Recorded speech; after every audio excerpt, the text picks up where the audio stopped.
Aquilo que nos contaram de que vivemos em uma grande bola gigante que gira em torno ao Sol, uma outra bola gigante, não passa de uma grande bola murcha. Vamos apresentar agora uma perspectiva diferente. A Terra é plana e parada, contornada de um círculo de gelo que detém os oceanos, de onde se levanta o firmamento e abaixo do qual giram Sol e Lua em órbita circular, muito semelhantes entre si. Este modelo, conhecido como Terra plana, é muito longe do que o homem moderno seja capaz de aceitar. Vejamos o porquê. Recentemente, Obama e Hillary Clinton falaram sobre a Terra plana. They must have been founding members of the Flat Earth Society. They would not have believed that the world was round. Eles são basicamente os protagonistas atuais da tripulação que durante séculos garantiram o domínio para poucos no mundo.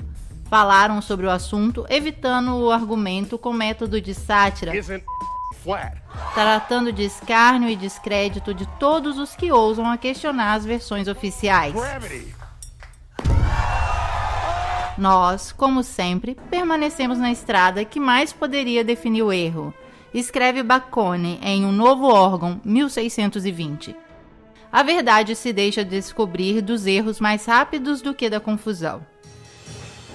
A questão da Terra plana explodiu em 2015, propagando-se por toda a web, em grande velocidade, envolvendo pesquisadores e pessoas comuns. O porquê nos explica Thomas Kuhn no seu mais célebre trabalho, A Estrutura das Revoluções Científicas. A ciência, segundo o filósofo, não avança por acúmulo de descobertas e inovações, mas a mudança do paradigma acontece através das revoluções. Como aquelas sociais, as revoluções científicas são anunciadas de uma crescente intolerância nos confrontos da ordem existente. Neste caso em particular, o cientista adverte que o velho paradigma deixou de funcionar, mas não renuncia facilmente. Ao contrário, obstrui a investigação.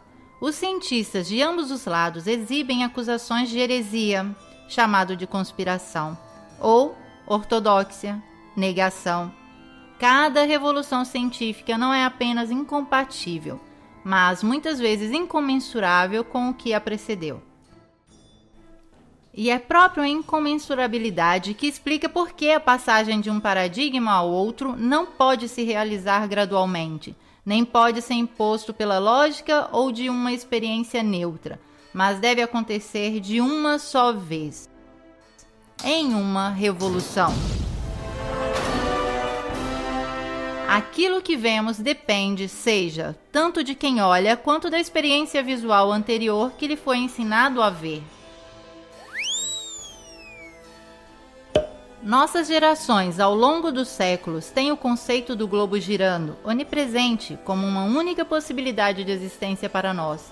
Tudo aquilo que não está dentro desse paradigma está fora de qualquer possibilidade, fora da sociedade, da lógica, do mundo. No entanto, a elite globalista tem o prazer de revelar o modelo da Terra plana. A maçonaria tem de fato a obrigação de revelar a verdade e a fazem através de símbolos e mensagens disseminadas por toda parte. Nos filmes,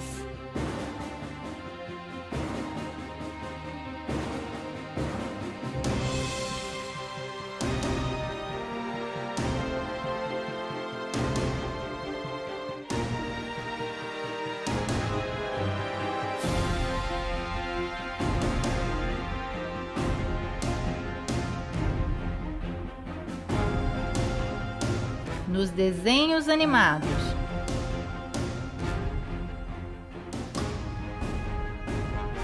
na internet,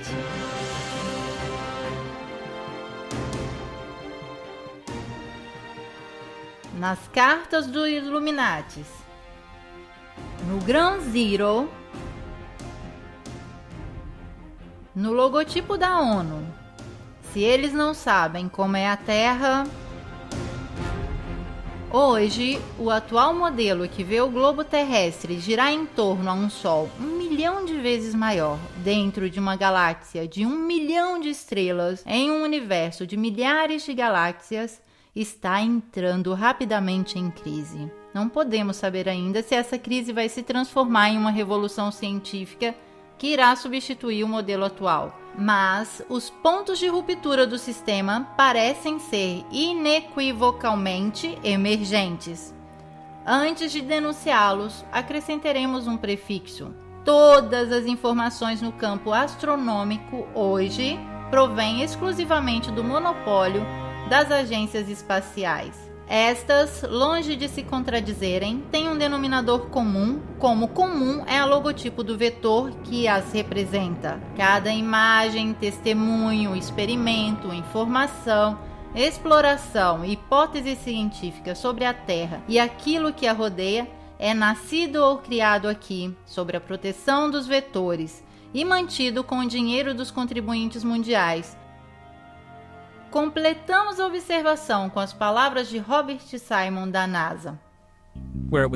Pegamos os dados e fizemos uma imagem inteira. Depois tiramos as nuvens, colorimos de azul o oceano e onde é mais baixo de verde brilhante. Depois recolocamos as nuvens e onde tem uma ligeira fissura entre as órbitas, as repintamos.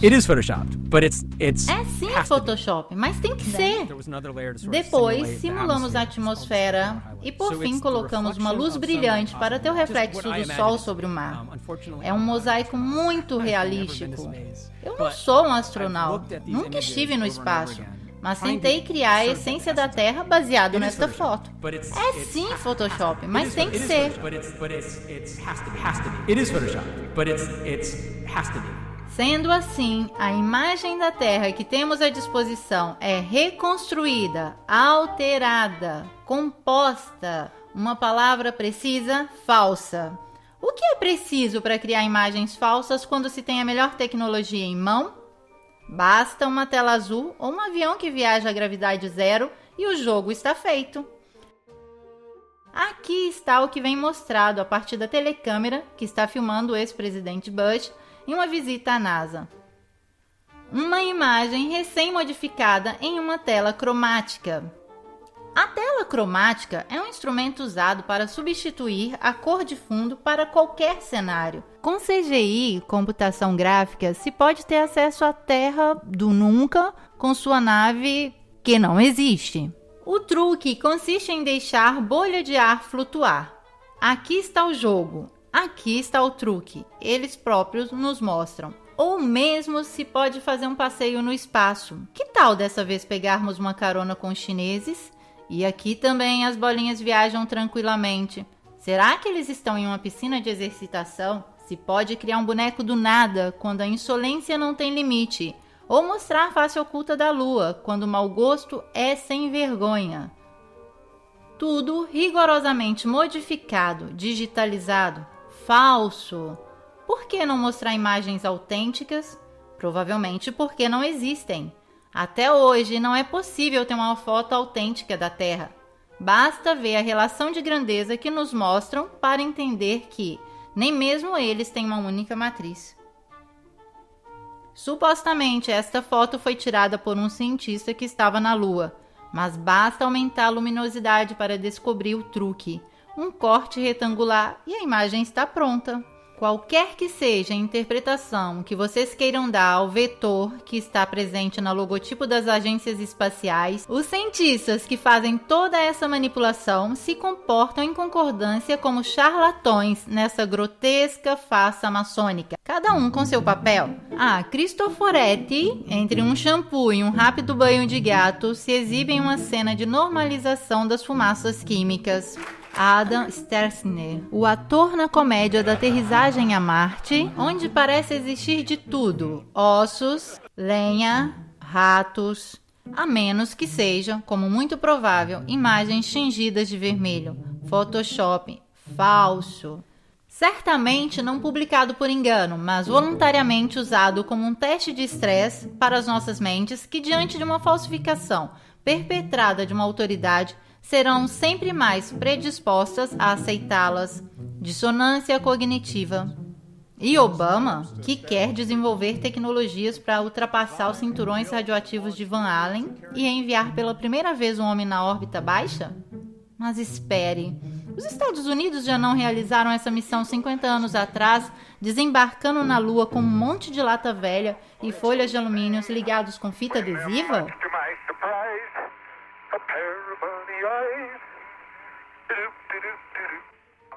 É uma versão assim tão descarada e insolente que ou eles são loucos de criar tudo isso ou nós somos burros de aceitarmos.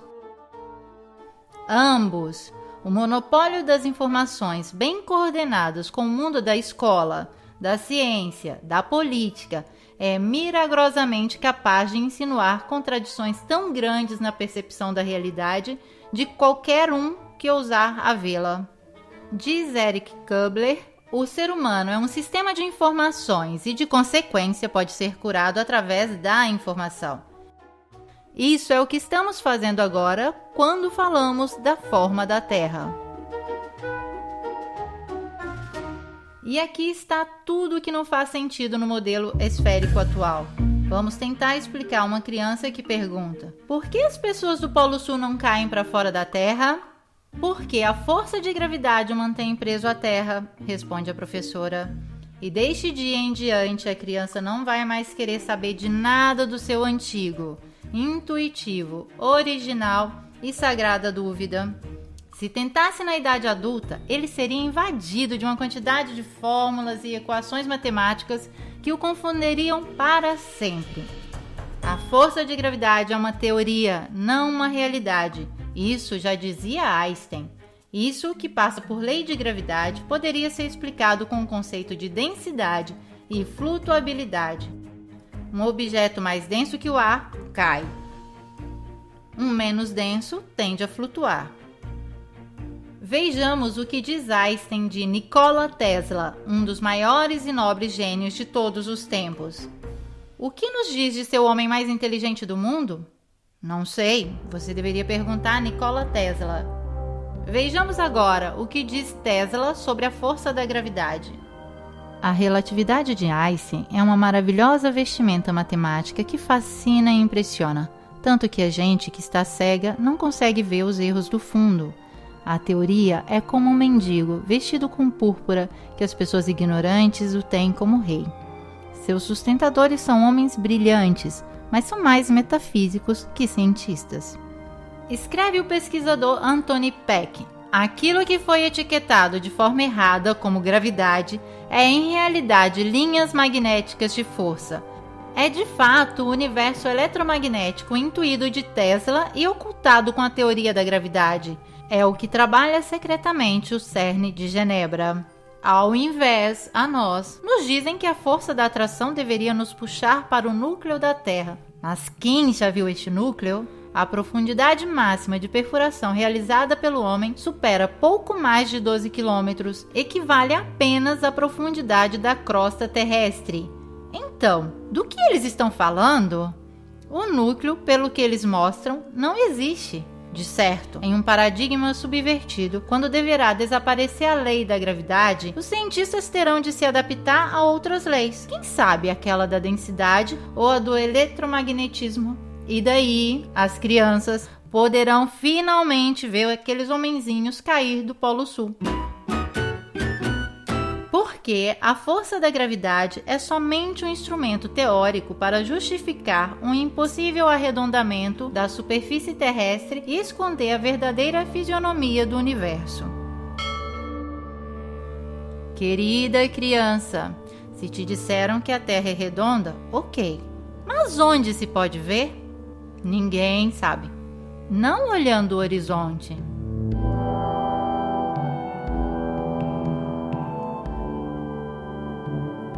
Não da janela do avião.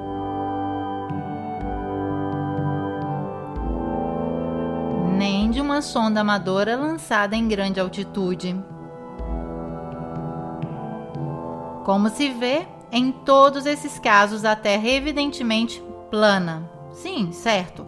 É possível ver nas imagens modificadas que nos mostram a NASA, mas essas já foram analisadas antes. São tratadas em CGI ou filmadas com lentes deformadoras de olhos de peixe.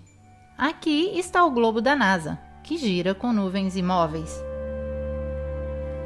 Este é um time-lapse das luzes terrestres com vários efeitos de luzes. Tempestades, aurora boreal, ridículo. Agora, uma Terra filmada com lentes olhos de peixe deformantes GoPro, que permanecem deformadas até a aterrissagem na Terra. Tudo artefato.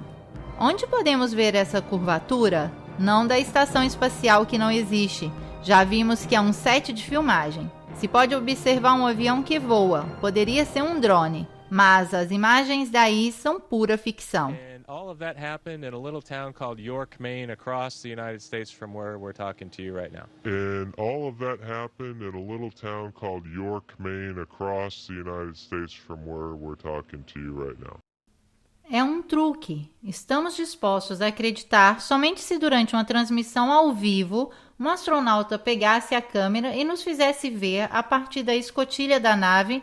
Repito, pegar a câmera que está filmando ao vivo, não com aqueles enquadramentos tratados em pós-produção, senão permanecemos sempre no campo da computação gráfica.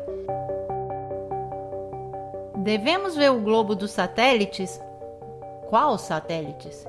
Aqueles descritos por uma caneta do escritor de fantasias Arthur Clarke, que o inventou em 1945. Sim, porque o satélite é um produto editorial e foi realizado somente 20 anos depois da NASA.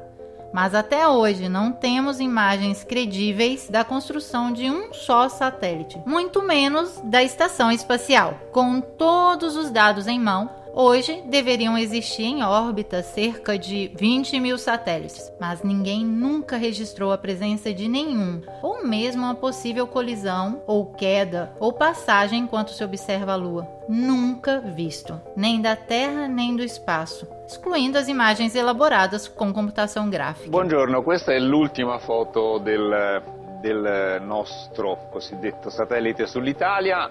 Devemos acreditar que objetos similares podem resistir a uma temperatura da termosfera ou da exosfera até 2000 graus, mas o alumínio se funde a 660. Inaceitável! É mais provável que os satélites sejam resultados da fantasia de um escritor e a mentira de um poder sem escrúpulos que tem lidado com as ilusões há décadas. Em um modelo de paradigma subvertido, talvez possamos ver cair essa selva invisível de satélites. Também porque hoje todas as telecomunicações são realizadas por milhões de quilômetros de cabos de fibra ótica e de antenas de rádio em todos os lugares do nosso território. Verificar a existência de um satélite nos dias de hoje seria muito fácil. Bastaria que girassem o telescópio Hubble, por exemplo, da parte da Terra e nos mostrasse ao vivo o centro de uma cidade americana. Não irão fazer jamais, não podem, porque teriam de colocá-lo em órbita, mas deveriam primeiro criar uma órbita em torno ao globo. Esta, de fato, está em discussão no modelo da Terra plana. Aqui, a Terra não é uma bola que nos contaram. Vejamos então o que é. Melhor, o que poderia ser, uma vez que estamos falando de modelo. Não queremos certamente abandonar o globo terrestre para abraçar a bola de cristal do vidente, mas nos obrigam a franquear a prudência dos detalhes, a coragem da visão. Também porque se cai a ideia do globo, cai também a lei da gravidade do maçom Newton e a evolução do maçom Darwin, que faz com que o homem se sinta um nada em deriva no espaço infinito. O próprio Darwin, indicado no Protocolo dos Sábios de Sião como uma chave importante para enfraquecer os não-hebreus, programando seus cérebros à falsidade de que tudo é uma coincidência e que somos grãos de poeira sem importância. Agora voltemos para a Terra. Cada objeto que some no horizonte termina embaixo da curvatura terrestre. Isso é o que a ciência ortodoxa diz da boca do pai a uma criança que vê o mar pela primeira vez. Mas não é verdade. Com um zoom óptico, a figura que tinha sumido no horizonte reaparece à nossa vista. Isso simplesmente porque o desaparecimento não é efeito da curvatura, mas do fato que o nosso olho é limitado ao ponto de fuga de nossa perspectiva, sobre o qual um objeto vem progressivamente cancelado do nosso horizonte visível. Se a curvatura da Terra fosse, como dizem, de 8 polegadas por 1 milhão multiplicado pelo quadrado da distância, poderíamos calcular com essa tabela o tamanho da curvatura para cada distância percorrida. Por exemplo, uma distância de 190 km deveria ter uma curvatura de 2.800 metros. Mas se fosse assim, como podemos ver da cidade de Ventimiglia o Monte Cinto, em Córcega, alto 2.700 metros? O ponto de observação é ao nível do mar e a distância entre essa praça de Ventimiglia e a ponta do Monte Cinto é exatamente 190 quilômetros. Se a Terra fosse curva, nós poderíamos ver somente terras mais altas que 2.800 metros. Ao invés, é possível ver toda a silhueta de Córcega, de cima em baixo, inexplicável para o modelo esférico. E de experiências como esta, a web está cheia. Como é possível esta vista? Antes de acusar os pesquisadores de fazer distração em massa, se deve resolver este problema. As linhas da nossa perspectiva se interceptam no ponto de fuga, formando um triângulo que compreende toda a vista possível para nós. Nós não vemos assim, mas assim. Ao longo do nosso horizonte visual, cada corpo desaparece como faz o Sol. Como fazem esses edifícios que se tornam pequenos e vão diminuindo de acordo que encontram com o nosso horizonte perspectivo, não certamente porque a Terra é esférica. Se o sumiço dos edifícios fosse por causa da curvatura terrestre, não deveríamos vê-los retos, mas inclinados, assim. Mas assim não é. A curvatura, em realidade, não é observável, não é contemplada no mundo real. Os engenheiros da construção sabem muito bem disso. Tanto é que não a mencionam nunca nos cálculos das grandes obras. Um geômetra e engenheiro com mais de 30 anos de experiência publicou na revista Birmingham Weekly. Todas as nossas locomotivas são projetadas para funcionarem em cima daquilo que podemos considerar plano. Qualquer coisa que se aproxime de 8 polegadas por milhão e que aumente o quadrado da distância, nenhuma locomotiva jamais criada poderia funcionar. Ainda o engenheiro Winkler foi citado a propósito da curvatura na revista Earth Review, no qual afirmou: como um engenheiro com longa experiência, me rendo conta que essa absurda tolerância existe somente nos livros escolásticos. Nenhum engenheiro jamais sonharia em calcular nada desse gênero.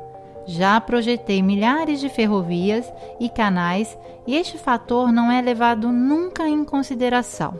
Um pequeno canal navegável, digamos de 30 milhas, deveria, segundo a curvatura, ter uma tolerância de 600 pés. Por favor, não digam por aí que nós engenheiros somos assim tão estúpidos. Nada de similar vem calculado. Não nos preocupamos de calcular 600 pés de tolerância, tanto quanto pensamos de arredondar um quadrado.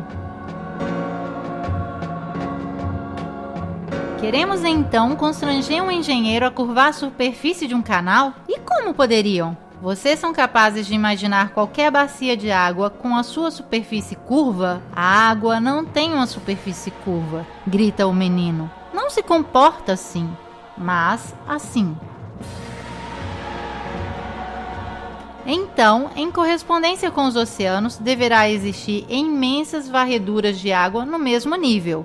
Ao menos ali a Terra deve ser plana. Mesmo assim, nos propõe o modelo contrário, o oceano curvo. Simplesmente improvável.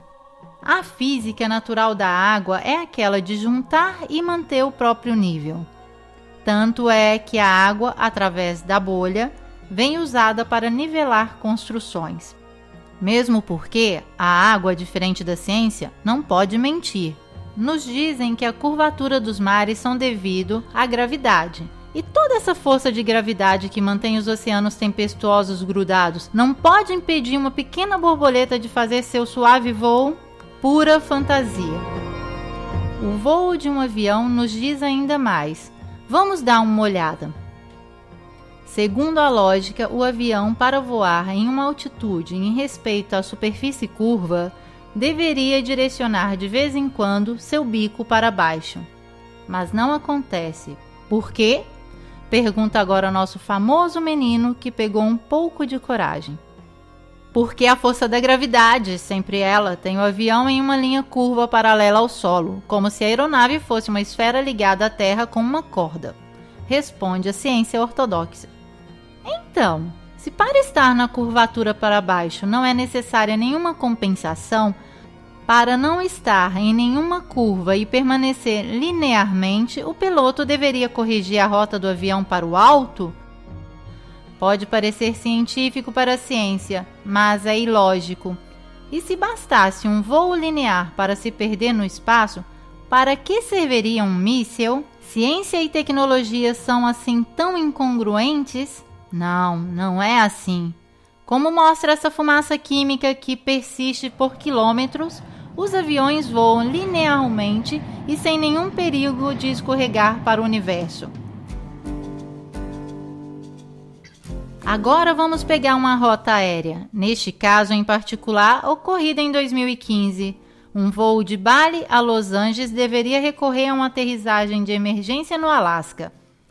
Mas em qual modelo seria considerada de emergência essa trajetória a respeito àquela?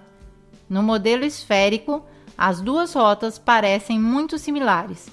No modelo da Terra plana, tudo parece mais coerente.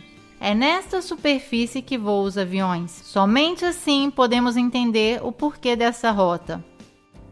Esta, na realidade é esta. Esta é esta. E esta ainda é esta. E tudo isso por um simples princípio de economia. Não existe empresa aérea que não prefira adotar um critério da rota mais curta e econômica. Esta loucura existe somente em um modelo virtual que nos enfia um goela abaixo com serviços de bordo enquanto comemos nossos amendoins. As rotas aéreas são todas calculadas em um mapa similar, porque se realizam sobre uma terra plana. Tanto é verdade que nunca nenhum voo circunnavegou a Terra de norte ao sul. A única rota impossível em uma terra que não seja uma bola.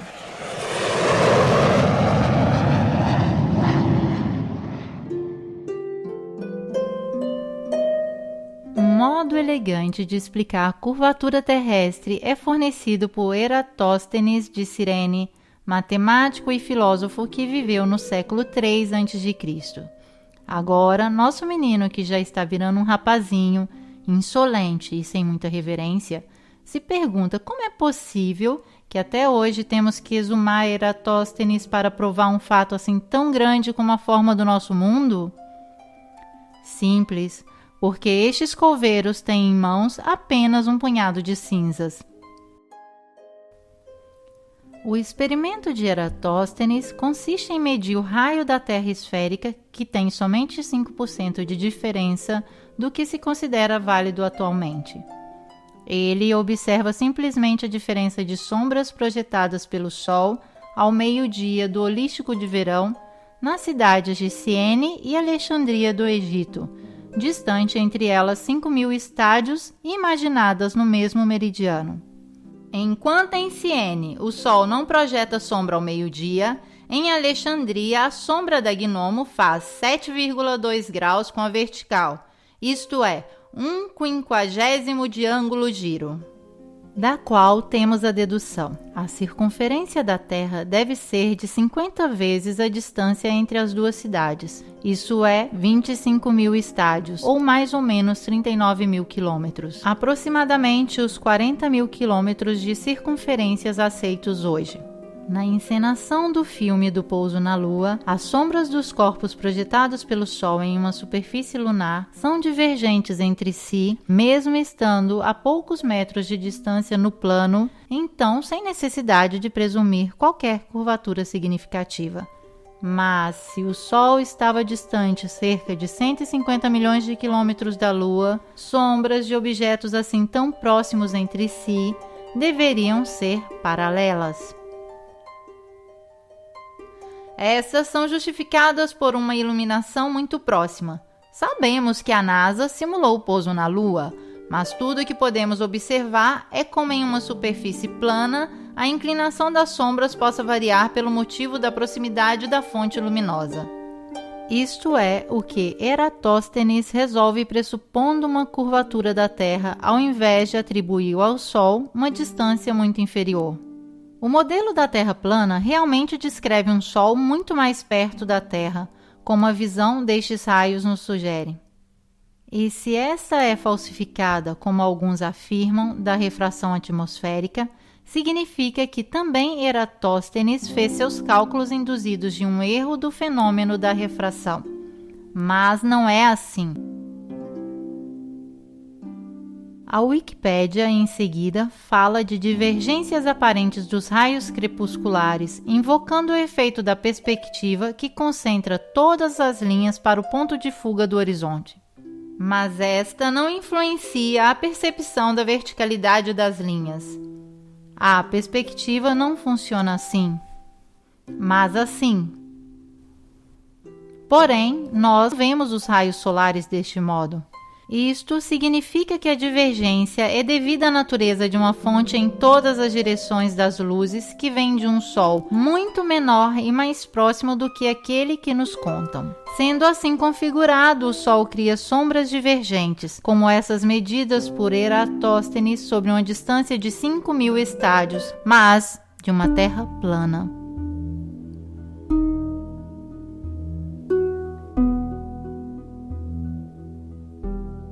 Agora vamos nos ocuparmos do movimento da Terra examinando a maior prova de todas, o giroscópio, um instrumento físico que consiste em manter seu eixo de rotação fixo, qualquer que seja o movimento em torno a si. Isto acontece pelo efeito da lei de conservação do momento angular e se realiza através da ligação exclusivamente mecânica do eixo de um rotor com sua suspensão cardânica. O giroscópio foi utilizado pela primeira vez por Léon Foucault em 1852 para demonstrar o movimento da Terra. Os livros científicos da época relatam o sucesso dessa demonstração. Vejamos. Ligado o giroscópio manual ou elétrico, mantém o eixo de rotação fixo, qualquer que sejam os movimentos do sistema em torno. Aqui temos reproduzido o mecanismo. Aqui e ainda aqui. São feitos inúmeros experimentos. Enquanto o sistema em torno se move, o eixo interno se mantém fixo. Então, o giroscópio pode mostrar o movimento de rotação terrestre. Se a Terra gira 360 graus em 24 horas, o instrumento deverá evidenciar sua linha imóvel sobre uma superfície que se desloca 360 graus, nos dando a prova final, mecânica e inegável de que a Terra está girando. Vejamos. Nada. Imóvel. Parece mesmo que a Terra esteja parada. No entanto, a superfície deveria ter se movido em todas essas horas. Todos os experimentos depois de Foucault têm falhado, mesmo hoje, com giroscópicos menos rudimentares daquele de sua época. Ok, o giroscópio é como a água, não mente. Agora entendemos o quanto a ciência oficial possa modificar as cartas para evitar a perda.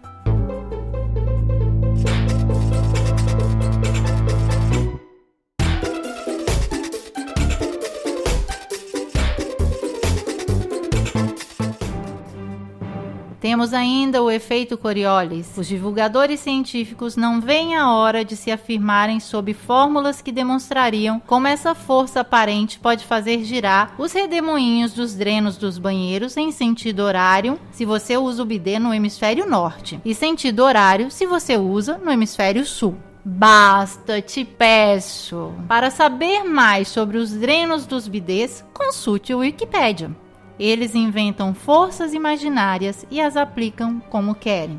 Fazem valer o efeito Coriolis para um tiro de bala disparado no ar que supostamente se deixa agir dessas forças antes de bater no chão, mas não para um avião que deveria também sentir o movimento da Terra e aterrissar assim, porque as loucuras podem ser colocadas em circulação até que se choquem com a parede da realidade. Vamos desmascará-los. Os redemoinhos e os drenos dos banheiros giram ambos os sentidos em todos os lugares, e os aviões podem aterrissar tranquilamente sobre a Terra parada. Se a Terra girasse com sua atmosfera constantemente para o leste a 1000 milhas por hora, nenhum avião doméstico que viajasse a 500 milhas por hora conseguiria chegar à sua destinação no Oriente antes que seu destino o alcançasse por trás. De fato, se refletirmos, a rotação da Terra é invisível. Infelizmente, nós não acreditamos naquilo que vê em nossos olhos porque nos ensinaram um sistema maquiado, o qual nos faz acreditar naquilo que nunca foi confirmado da observação ou dos experimentos. Lembrem-se, nenhum experimento jamais demonstrou que a Terra se move.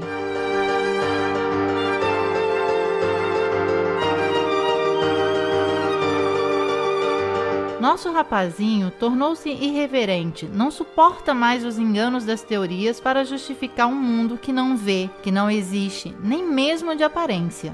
Como podemos ilustrar o paradigma com o qual um dia talvez ele tenha que lidar? Se chama Terra plana. Um modelo já descrito pela antiga Babilônia, egípcios, maias, incas, navarros, noruegueses, hindu, pelo budismo, ao Corão e à Bíblia. E a Terra, assim como podemos vê-la, acreditando em nossos olhos, plana e parada, com um polo magnético ao norte que aponta sempre para a estrela polar, um equador entre a linha mediana e um imenso círculo de gelo chamado Antártida, da qual se pensa que possam existir outras terras ou onde se inicia a cúpula do firmamento, o nosso universo. Esta é a volta que fazem as luzes siderais de forma concêntrica em torno à estrela polar. Junto com esta cúpula, Sol e Lua, ambos com um diâmetro hipoteticamente cerca de 50 km, descrevem um modo circular em qual se alternam os dias e as estações, mais quentes ao norte com o estreitamento dos movimentos para o polo, ou ao sul, alargando-se o modo para o externo. Se o Sol gira em cima e em torno à Terra cada 24 horas, movendo-se regularmente de trópico a trópico a cada 6 meses, permite que as regiões centrais e setentrionais recebam anualmente muito mais calor e luz solar que as regiões meridionais ao longo da circunferência. Do momento em que o Sol se move mais rapidamente em cima das regiões meridionais, nas mesmas 24 horas que se deve passar sobre a região setentrional menor, sua passagem será em proporção necessariamente mais lenta. Isso explica perfeitamente as diferenças das temperaturas entre Ártico, menos 30 graus de média, e Antártico, menos 60 graus de média, as diferenças de estações e de duração da luz do dia. A explicação das estações assim formuladas parecem muito mais convincentes do que aquela do modelo esférico. Neste, de fato, as diferenças de estações são causadas da inclinação dos eixos terrestres em respeito aos raios de Sol. Teoria que traz o resultado paradoxo que no hemisfério boreal, o nosso, é mais frio quando a Terra está no ponto mais perto do Sol e mais quente quando a Terra se encontra no ponto mais distante. Como pode uma pequena diferença de inclinação influenciar tanto assim, quando uma diferença de 5 milhões de quilômetros de distância influencia tão pouco? O rapazinho, já bastante crescido, recorda que nunca foi capaz de entender perfeitamente esta incompreensão. Até que Obama falou da Terra plana. O modo concebido no modelo plano resolve também as incongruências insustentáveis sobre a Lua. A versão mais aceitada nos conta que a Lua gira em torno da Terra com uma órbita de 28 dias. O modelo esférico apresenta, porém, vários problemas de ordem. Primeiro, nos indica uma Lua muito menor que o Sol, enquanto nossa percepção da realidade mostra dois corpos sólidos e de tamanhos parecidos. Segundo, para justificar o fato que vemos sempre uma fase da Lua, o modelo força um improvável movimento sincronizado com a Terra, graças aos períodos de rotação e revolução lunar idênticos. Mas, se fosse assim, não se pode entender como foram provocadas as crateras na fase visível da Lua, uma vez que está sempre virada para nós. Terceiro, neste modelo concebido seria impossível ver a Lua cheia de dia. Mas é aquilo que vemos na realidade. Quarto, alguns eclipses lunares são incompatíveis com a teoria. Assim explica o eclipse um modelo esférico. A Lua entra no cone da sombra da Terra, que interrompe a iluminação da parte do Sol. Vejamos. O nascer do Sol nos Estados Unidos, a sombra da Lua deve ser para baixo necessariamente.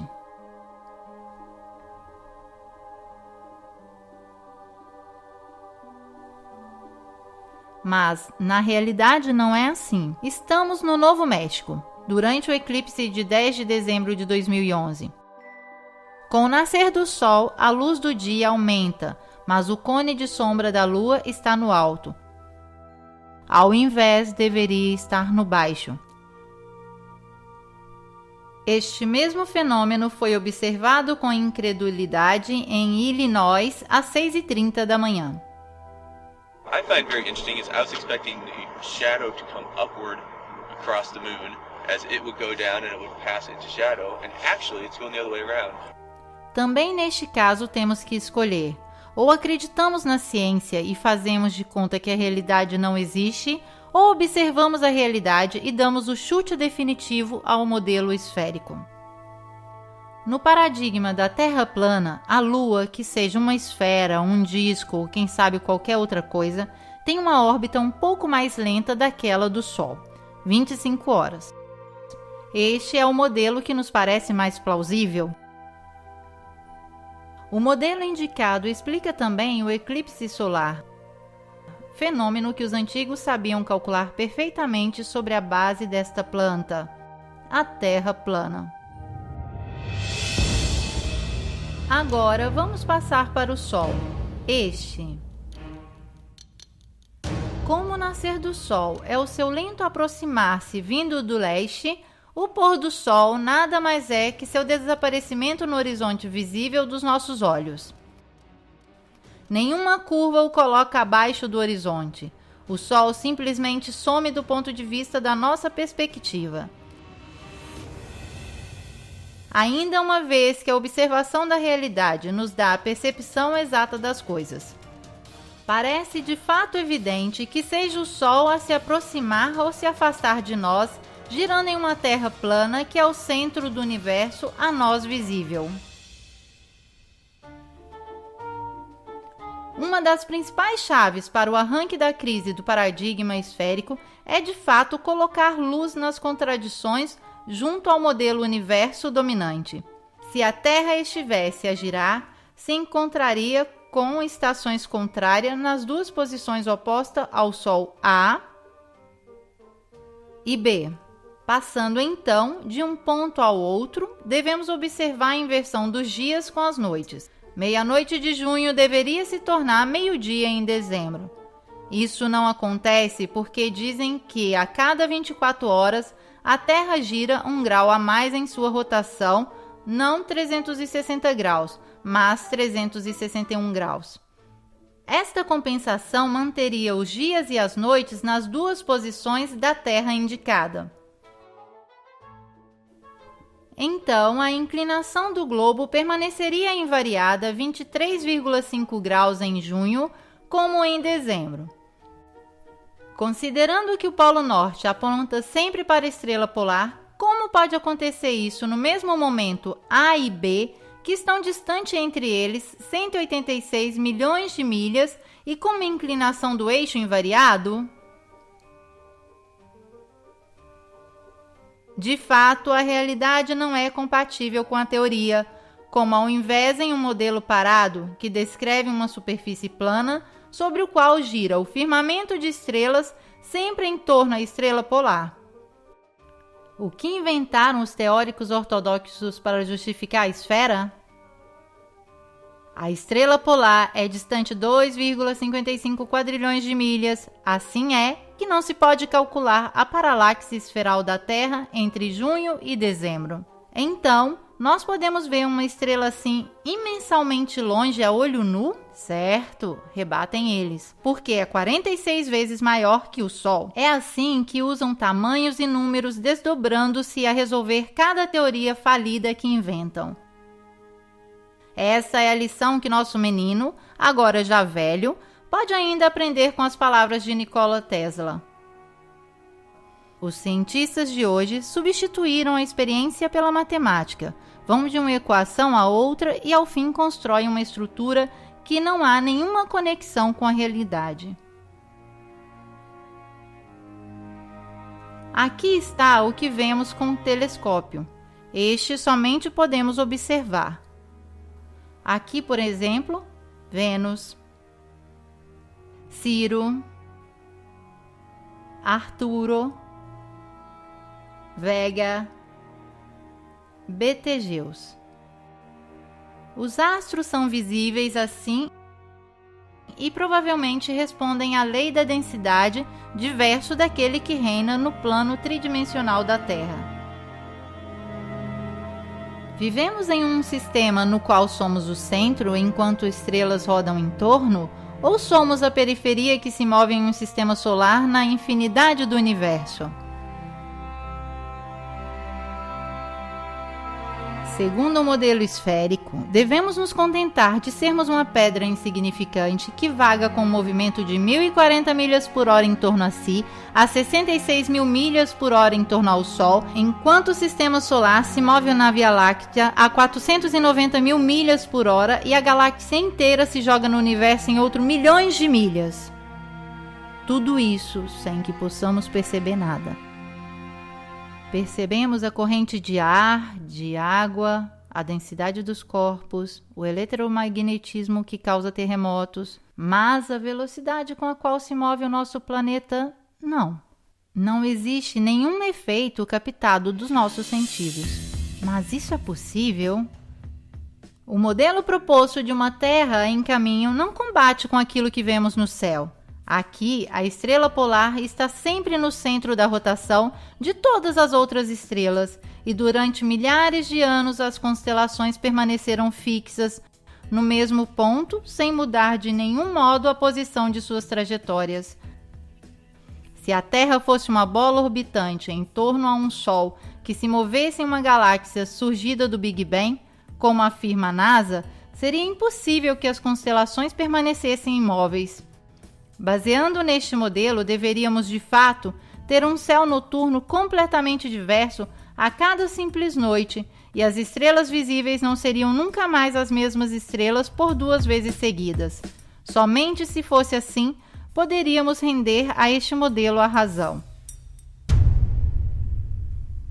Mas a ciência ortodoxa dispõe do paradigma dominante que foi criado em 2 milênios e o desfrutará o máximo possível, exibindo leis feitas de equações que terão em único escopo de render inacessível a observação do universo e a crítica do modelo imposto.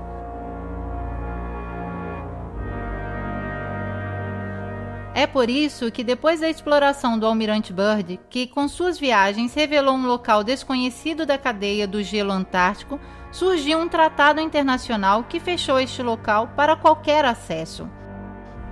Não parece estranho que a família Rockefeller financiou e promoveu, seja a expedição tanto para ver uma montanha antártica dedicada ao seu nome, seja um tratado de não desfrutamento contra os seus próprios interesses petrolíferos.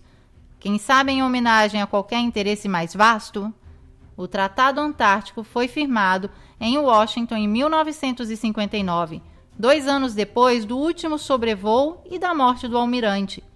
Hoje, com apoio de 48 nações, o tratado veta a atividade militar no continente de gelo, mas as pessoas e maquinários militares podem ser usados para procura científica ou qualquer outro escopo pacífico. Pois é graças a isto, uma vigilância militar constante envolve todo o cinto antártico em segredo que o supergoverno mundial impôs à humanidade, também por meio de violência, no caso de pilotos civis e capitães de navios que quiserem se aventurar. Antes de chamar de desinformado a quem quer que seja, venham de encontro às respostas que nos escondem os mistificadores da Lua feita em casa. Se o paradigma dominante fosse hoje o da Terra plana, pense quanto facilmente vocês cairiam na gozação a querer convencer que a Terra seria uma bola que roda, trazendo consigo nuvens e oceanos, sem que ninguém perceba. Queridos inquisitores, sejam sábios e percorram a estrada do conhecimento, não aquela da ignorância. A exploração da Antártida, estando no modelo da Terra plana, poderia revelar as ramificações da verdade e os confins da Terra, o limite de onde se encontra o firmamento, ou a existência de novas terras descritas, por exemplo, de um antigo mapa budista. Se fosse assim, se poderia especular a presença de terras próximas à nossa em uma superfície plana separadas por gelo ou em um plano abaixo. Este poderia ser um pavimento do universo. Hoje seria possível uma viagem para o conhecimento onde ninguém nunca foi, mas aquilo que permite a tecnologia, o poder veta, isso é claro. O cinto de gelo abaixo os 60 graus paralelos foi considerado inacessível. As elites do poder fazem uma zona internacionalmente fora dos limites, aberta somente com visitas guiadas, limitadas e caríssimas, com somente 3 pontos de acesso totalmente controlados. De fato, sabemos que os guardas estão nas fronteiras. Isso nos autoriza a pensar que a esfera da qual nos impõe acreditar seja a forma mais adequada para esconder as margens da Terra e aprisionar assim cada mente questionadora. A Antártida é aquilo que o mito nos ensinou a ver nas colunas de Hércules, o limite intransitável, a fortaleza da consciência, a porta de acesso à verdade e uma nova e antiga verdade que estão retardando, freando, querendo impedir. E se alguém se assim atrever a defini-la, eles tentarão poluí-la de novo, saturando as massas com mentiras. Se Obama tivesse no coração a consciência da humanidade, o seu bem, o conhecimento do saber e do sentir comum, ou se somente tivesse a Terra plana como um absurdo para desmascarar, concederia uma missão à Antártida autofinanciada para uma comissão de livres exploradores de cada pensamento. O que fazem, ao contrário, é criar divisão, democráticos contra republicanos, terraplanistas contra heliocêntricos, nós contra eles. Isso é tudo que serve para poder dominar. Tem a necessidade de nos deixar nas sombras, de nos fazermos acreditar que somos um pontinho insignificante no universo. Para isso que serve o sistema heliocêntrico. Os dominantes, movendo as alavancas do verdadeiro poder, preparam ilusões de que um dia desembarcaremos em Marte, ou quem sabe um deles pousará aqui. E assim nos induzem. Podemos destruir tranquilamente a Terra porque um dia não nos servirá mais. Quem conhece a verdade? Os mesmos que impedem os outros de realizá-la? Talvez.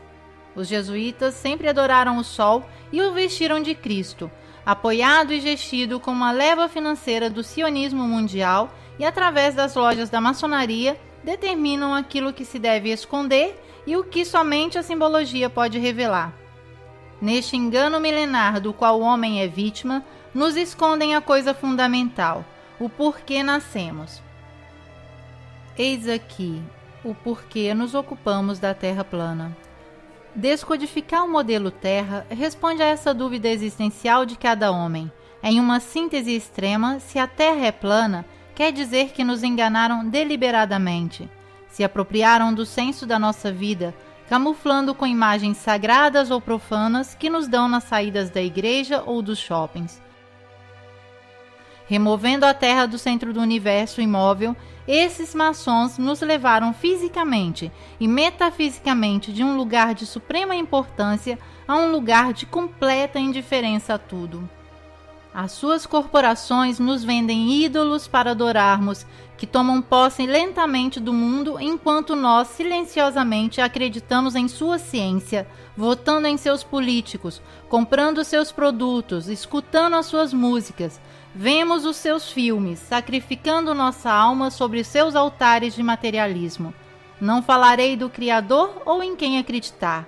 Antes que venha a acreditar em qualquer coisa que seja, é necessário acreditar em si próprio, retirar a procuração em branco, não confiar em quem impõe a sua credibilidade. Eles afastaram o homem do seu centro para poder estar no trono principal, impondo a imutabilidade para a lei do mais forte. Como todos os enganos, é em vão perguntar quem seriam os cúmplices. Astronautas, pilotos de avião, políticos, cientistas. Certo? O paradigma vencedor é indiscutível se deseja manter o próprio trabalho e a própria reputação social. A estrada percorrível é aquela da consciência e procura pessoal, que devagar se transforma em consciência e procura coletiva. Estaremos abaixo da satirização dos grupos que acreditam no sistema, mas quem tem consciência tem também ombros largos para carregar este peso. Entanto, nós temos rumores que o Vargo Celeste seja impenetrável.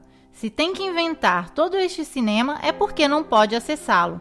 Tanto é verdade que os Estados Unidos e a União Soviética o tentaram violar com sucessivas operações. Explosões atômicas realizadas na atmosfera logo depois das últimas descobertas no Antártico. But strangely enough, there's left in the world today an area as big as the United States that's never been seen by a human being. And that's beyond the pole on the other side of the South Pole from Middle America. And I think it's quite astonishing. A elite poderia, então, ter descoberto o firmamento e estaria procurando uma forma de ultrapassá-lo. Mas pode o homem querer destruir a própria casa que o abriga? Podemos deixá-los agir assim impunemente? A ciência, escrava dessa intenção, quer se fazer acreditar que está protegendo e não ocultando a Antártica para os escopos do domínio? Vocês podem ser persuadidos assim tão facilmente? Que outra coisa poderia ser essas incursões destrutivas, senão as tentativas de romper a cúpula e ultrapassar os limites impostos para a vida na Terra?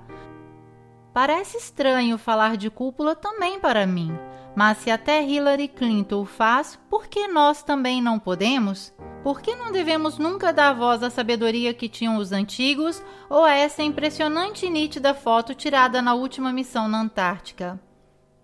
But we are all standing under a glass ceiling right now. O que é essa barreira impossível de superar? Um material super translucente, campos de força, assim chamadas faixas de Van Allen, afirmam eles. Alguma coisa, seguramente, que nem mesmo um foguete arrisca ultrapassar. 3, 2, 1.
A NASA sabe e seus foguetes de fato fazem prudentemente uma trajetória à parábola descendente, como faziam os Shuttle.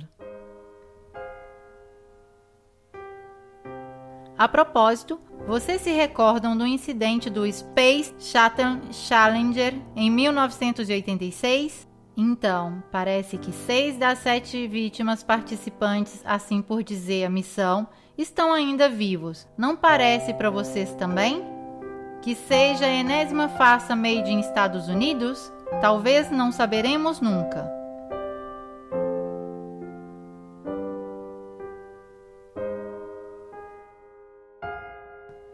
Este documentário não acabará com a revelação de uma verdade em mãos. A verdade que hoje escondem nos é comum também se pensarmos diversamente. Talvez é a nossa grandeza, a importância daquilo que assim cautelosamente a natureza, Mãe Divina, confiou dentro de um firmamento assim infalível, que parece existir como única e grande consciência, uma inteligência que o código divino de Fibonacci parece descrever.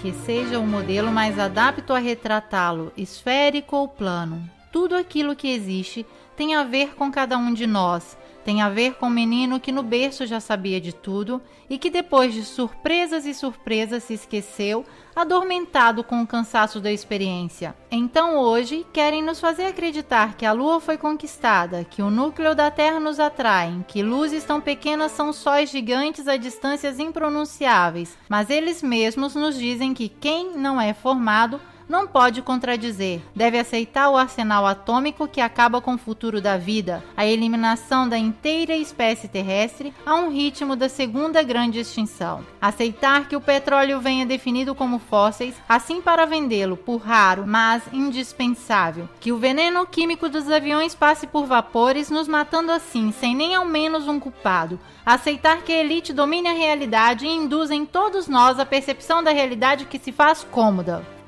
Para nos convencer que a guerra é boa, a competição é boa, o domínio é bom, que a depauperização é boa, a crise é boa, que também as taxas são boas, o mal necessário, se quiserem chamá-lo. Isso é o que estão te fazendo aceitar. O modelo pode se subverter. E a Terra, assim como a vemos, é única, sozinha, inequivocavelmente o tamanho do nosso existir.